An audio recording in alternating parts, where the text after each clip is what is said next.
Более 4500 аварий произошло в Татарстане в прошлом году. Такие данные озвучили сегодня в Доме правительства на заседании комиссии по безопасности дорожного движения. Количество ДТП по сравнению с 2018-м снизилось, однако среди регионов ПФО республика оказалась лишь на втором месте. На дорогах мы потеряли 367 человек, в том числе 19 детей, 130 пешеходы. Чаще всего именно они оказываются под угрозой в темное время суток. Для примера, смертность от ДТП в Самарской области на 69 человек меньше. Почему в республике, которая живет в тех же условиях, ситуация хуже? По итогам 10 месяцев мы шли с очень серьезным, как вы уже сказали, 37 погибших у нас было. Но, к сожалению, 2 месяца, ноябрь и декабрь, нам дали большое количество погибших, из-за которых у нас социальный риск стал выше, чем в Самаре.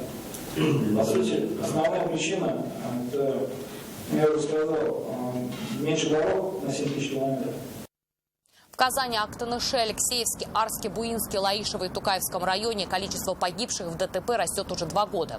Чередой тяжких аварий отметилось начало 2020 года. Только за 15 дней января в 12 происшествиях погибли 19 человек. Следующую комиссию проведем лучшим муниципальным образованием, различных с выездом на место рассмотра ситуации. И для нас будет полезно, для членов комиссии, которые работают здесь на республиканском уровне.